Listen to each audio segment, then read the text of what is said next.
espero que tenha tido um bom fim de semana. Este foi um fim de semana rico, até com os trilhos do Almorola realizarem-se. Uma prova que tive o gosto de participar, tanto eu como o Sr. Presidente e uma boa parte do Executivo. Aquilo é muito, muito engraçado e extremamente bem organizados. Parabéns ao CLAC.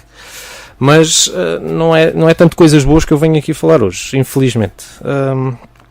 E venho falar de uma questão que me preocupa substancialmente, que é uma ideia generalizada que certas instâncias oficiais procuram passar, que é a ideia de culpa, de que nós estamos a viver uma crise e que a culpa é dos portugueses.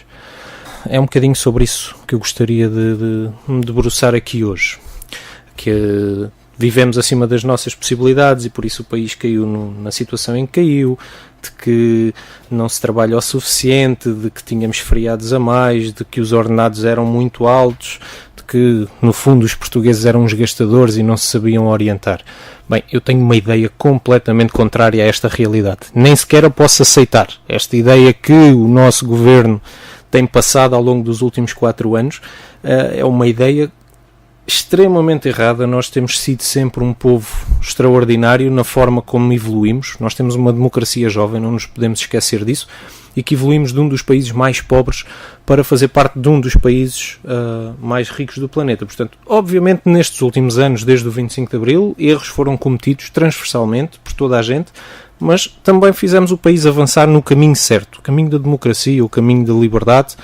Se calhar não é um caminho finalizado, nem pode ser um caminho finalizado, porque a construção social é constante, mas a realidade é que temos avançado, e temos avançado, na minha ótica, bastante bem. Portanto, eu não consigo aceitar esta noção de culpa de que nos querem passar, e acredito que tanto Portugal como os portugueses têm o dever de exigir políticas concretas de progresso, de avanço social.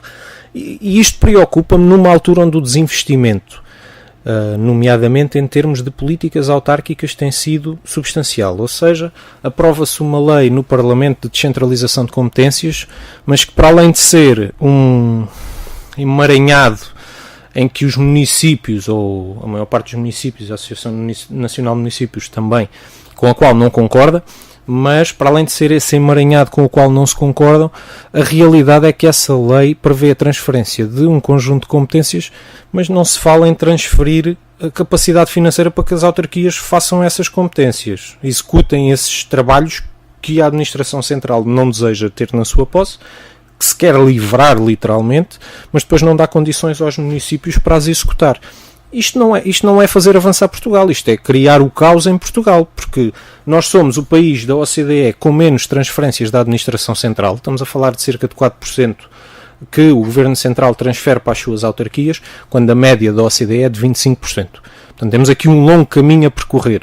Não nos venham falar em transferência de competências, embora a lei exista e tenha sido aprovada e em muitos casos já está a ser aplicada, e os municípios estão a fazer das tripas coração naquilo que existe para dar cumprimento a esta lei, mas não é assim que se faz a gestão do país. Não pode ser assim, a criar uma manta de retalhos, que se faz a gestão do país. E, portanto, eu não consigo aceitar a culpa que o Governo nos quer impor. Os municípios têm feito o seu trabalho, têm feito um excelente trabalho, os portugueses têm sido pacientes e têm colaborado com o Governo em tudo o que tem sido feito, mas há uma altura que temos que dizer basta.